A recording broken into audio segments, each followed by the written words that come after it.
gis nañu nekk élevage chef élevage métti na parce que man sama bopp gis naa sa liggéey ci département bi gis naa sa liggéey Podor commune métti bi nga xamante ni dëgg fa yàlla dañu lay masu rek donc yow kese la dafa métti ñu gis ni tey lu jëm ci mbirum boucher pour nga nekk boucher maanaam yan jaar-jaar nga war a mën a jaar pour nekk boucher pour mën a rey. jërëjëf Boye xam nga mbirum boucher moom li mu dafa tëdd ci loi ak règlement maanaam tey du ku mu neex rek nga doon boucher mais mën naa ne également ku mu neex rek nga doon boucher su dee ni tegu nga fi nga war a tegu kon bu ñu waxee mbirum boucher dafa am décret bu ko régir c'est le décret 89 543 du 5 mai 1989 et ce décret porte sur la réglementation de l'inspection sanitaire et de salubrité des animaux de boucherie, des viandes et des sous-produits destinés à l'alimentation humaine. Donc décret boobu moom moo organiser liggéeyum boucher waaw nga ne ma nag kan moo mën nekk boucher. waaw kan moo voilà kan moo mën nekk boucher. ma ne la bépp Sénégalais wala étranger bu yeewoo ci biir Sénégal mën nga nekk boucher li fekk ni respecté nga lu loi bi lu règlement yi wax pour nga nekk boucher dafa am yoon bu bare bi nga jaar su dee ni Sénégalais da ngay ñëw rek prouver que yow Sénégalais nga indi sa carte d'identité nationale nga ni man kat Sénégalais la boo bëggee liggéey Podor nga indi certificat de résidence bu la mairie Podor jox wane ni yow kat yaa ngi yeewoo biir Podor su dee beneen gox tamit nga dem mairie mu defal certificat de résidence boobu d'abord nga engagé processus bi mais ñu nit doyul comme que da ngay jaay da ngay dem wut place booy jaayee ba pare place boobu nga woo service d'hygiène ñoom ñu ñëw inspecté ko parce que fépp fu ñuy jaayee la ñuy yegg service d'hygiène moom mooy koy contrôler ba ne place bi baax na wala baaxul service d'hygiène donc ñëw vérifier jox la lu ñu tuddee certificat de salubrité wan ni place bi set na mën nañ fi jaay la ñuy lekk waaye doyul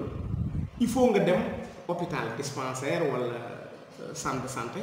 ñooñu tamit seet la yow muy jaay mi saytu sa wér-gu-yaram xool ba xam amoo xeet feebar ya nga xam ni mën nga ko wàll nit ñi su dee da nga leen di jaay yàpp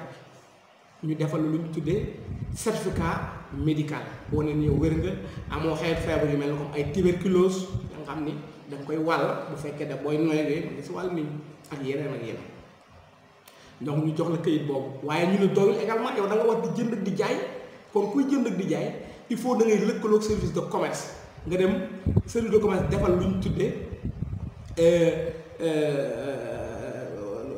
nu mu tuddee statut nga am statut GIE bu fekkee GIE ngay liggéey wala nga am lu ñu tuddee registre de commerce bu la autorisé ngay jënd ak di jaay parce que am ëllëg la nga war fay gouvernement bi ñu ne ko le registre de commerce boobu wane ne yow kat mën nga jënd mën nga jaay mais du doy il faut ñu saytu yow parce que da ngay jënd bàyyi ma yow tamit ñu saytu la est-ce que jum nga wala jubala su ko defee kay dem tribunal également ñu wutal lu ñu tuddee certificat de nu mu tuddati extrait du casier judiciaire wane ne yow également mosoo tëdd kaso mosoo def leneen lu noonu donc këyit yooyu yëpp boo ko dajalee nga doog ñëw nag ci service élevage mu vérifier dem contrôler lépp lu ñu waxoon bu paree nag mu doogalay defal lu ñu tuddee une carte professionnelle boucher nga opté nag est-ce que da ngay def yow boucher lakk jaay wala ngay def boucher jaay yàpp bu tooy bu si mën am dañ lay defaral carte professionnelle wala yow loolu ngay liggéey mais suñu paree ñun avant ñu la bàyyi nga liggéey dañ lay wax nag loi bii ma lay wax décret bii ma lay wax dañ la koy liiral expliquer la li si nekk yépp nga xam yow sa warugar diggante yow ak nit ñi sa warugar diggante yow ak service élevage diggante yow ak gendarmerie ak etc. donc noonu daal boo ko defee ñu ne nekk nga boucher année bu nekk nag da nga koy renouveler ñu wane ni doon nga liggéey daaw at mi jeex na dañuy évaluer ñu xool ba xam amul yàqu-yàqu su amul yàqu-yàqu ñu continuer signé waatal la sa kayit nga continuer liggéey 6 mois yu nekkaat comme ni mu wax da nga war dem defiwaat certificat médical wane ni également feebar amul feebar loolu du ko seeram donc lii daal boo ko dajalee booyee mën nga nekk boucher. waaw dem naa fële abattoir fi ngeen di reyee gis naa nu mel set gis naa organisation bu fi am donc fi ñuy def bopp yi fi ñuy def der yi fi ñuy def encore fi nga xam ne moom mooy neefere bi yëpp gis naa ni yéen ko organisé macha allah rafet na loolu yow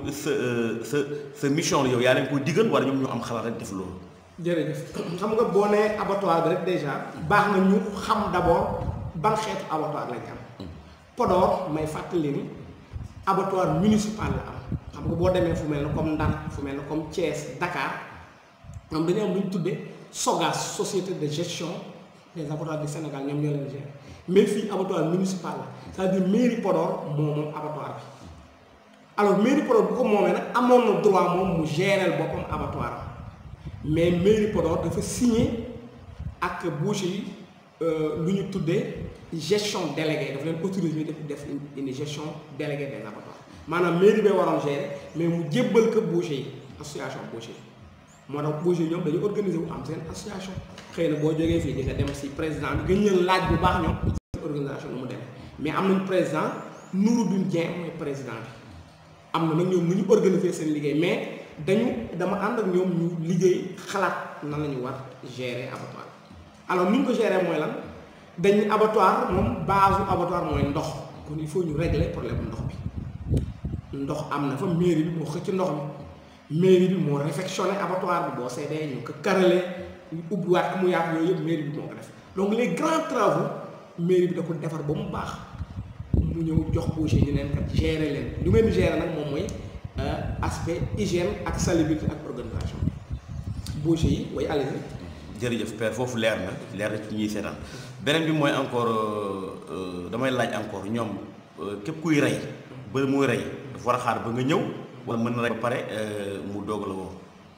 très bien pour mbiru rey bet maa ngi lay wax ni ñun lépp lu ñuy liggéey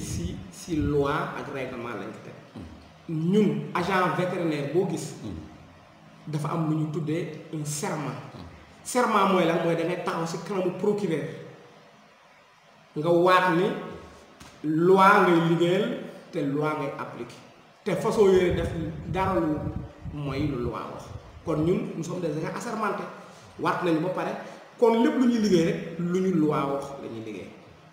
loi bi lan la wax dafa ni bàyyi ma bu ñu nar rey war nañu lu mu néew 12 heures de temps wala 24 heures avant ñu présenter ko vétérinaire bi xool dina ko tax mu xam ay feebar yi nga xam ni bu ñu reyee bàyyi ma bi kenn mënu ko xam ñu gis ko foofu dama si jox benn bu mel na tétanos bàyyi ma bu tétanos soo ko xasee ba rey vétérinaire mënu ko xam bàyyi ma bu am ngejj mooy lu tuddee botulisme suñ ko reyee yàpp bi vétérinaire mënu ko xam bàyyi ma buy say luy def rage xar day am rage nag day am rage mais su ko amee suñ ko reyee vétérinaire mënu ko xam moo tax ñu ni bàyyi bi si bu muy dund nga ñëw si vétérinaire bi mu xool ba xam xeetu feebar yooyu am na si wala amul mais vétérinaire bi da siy profité def lu ñu tudd le signalement maanaam ñu ne Nuuru indi na nag ñu ne ah d'accord ban nag la indi nag bu jigéen nagu la ma dans Sénégal am na marque wala amul marque am na marque fan la ko jënde kan moo ko jaayee ñaata la ko jaayee parce que ñun éléments yi dañ koy jël ñun bind ak ñun suñu registre ëllëg su jafe-jafe amee ñun bu ñu gendarmerie wala tribunal contacté mën nañu ah bis tel de boucher bu ñuy wax Nuuru Dieng président boucher Podor yi rey na nag bu mel nii mais duñ ko wax keneen ku dul gendarmerie wala ñu wax ko tribunal donc ñun si inspection bi su ñuy profité ñu seet mbir yooyu su ko defee sa ëllëg sa bu ñu xëyee boucher yi xëy rey suñu reyee nag ñun ñu doog a inspecté yàpp bi seet lépp la nga xam ni baaxul ñu dindi ko su ba yàpp bi baaxee ñun ñu def lu ñu tuddee estampille de salubrité maanaam tampon buy wane ni yàpp bii daal balaa muy génn vétérinaire gis na ko baax na ñu autoriser leen ñu jaay mais dès que nag ñu génn foofu dafa am ñeneen ñu war continuer def liggéey bi dama koy wax di ko waxaat toujours bu ñun bu xasee ba génn boucher rek service d'hygiène léegi dafa am moom liggéey bu muy def sur le terrain moo tax chaque jour da ngeen gis agent d'hygiène yi ñuy dugg si terrain bi dem si boucher yi di contrôler xool ba xam yàpp bi nëb na wala nëbul fi ñu ko denc baax na wala baax na loolu liggéeyu service d'hygiène la ñoom dañ koy def te ñu koy def sur le terrain gendarmerie également mën na def contrôle bu mel noonu comme également beneen agent assermenté bu ñëw si terrain bi bu gisee yu mel noonu mën na ko déclarer mais ñun aussi dañuy dem di ko def donc daal lii nañu organiser yàpp ñu rey. waaw père foofu leer na beneen bi mooy encore damay gis ba ci yenn kër yi muy sama kër di kër keneen mën nga am gan rek jëlee sa benn gàtt rek nga rey mais normalement rey boobu est-ce que jaar na yoon te ñëw te jaarul ci yow. en tout cas soo demee si dans des pays plus avancés que nous les pays développés comme ay France et cetera c'est-à-dire kooku moom rey bàyyi ma sa kër c'est un délit buñ la jàppee da ngay tëdd kaso. c'est tellement vrai que tabaski bu jotee Sénégal yu nekk yi en Europe xam nañ ko amul xëy rey xaar tabaski sa kër boo bëggee rey abattoir ngay dem rey foofu sa xaar ñu reyal foofu dafay dugg ci circuit bi ñu rey nga doog koy récupérer bon normalement loi boobu moo ñu régir parce que ñun Sénégal pratiquement dañu copier rek ci loi France donc loi boobu moom mu am suñu kër mais malheureusement jafe na appliquer Sénégal mais ça veut dire que nit en tout cas bu fekkee da nga ko nar jaay heure boo ko reyee feneen fudul abattoir dañ ko tuddee abattage clandestin abattage clandestin nag bu ñu la jàppee c'est passible d'au moins 1 mois de prison avec des amendes yu war dem ba 500 000 francs clandestin nag mooy rey nga fudul abattoir sa kër ci àll ak fu mën demee loolu mooy clandestin waaye nag Buya Mbaye bu am xaram ah su bëggee daal lu wóor na gis boucher mu yóbbul ko abattoir rey vétérinaire inspecteur ko mu ñëw lekk moo gën wóor su amee possibilité am rey këram yoon tere na ko mais munu si dara mën na ko def mais gënul mais nag amul benn yoon am droit jaay ak boobu Buya Mbaye parce que du métier am war ko def dama si profité waxaale lu mel na tong-tong yu ñu am si dëkk bi. foofu laa bëggoon ñëw. ah kon allez. waaw maanaam damay gis que ku yor nagam. ne dama koy tong-tong xool 25 personnes pour ñuy séddoo mais loolu tamit ban message nga ñu ci mën a yee.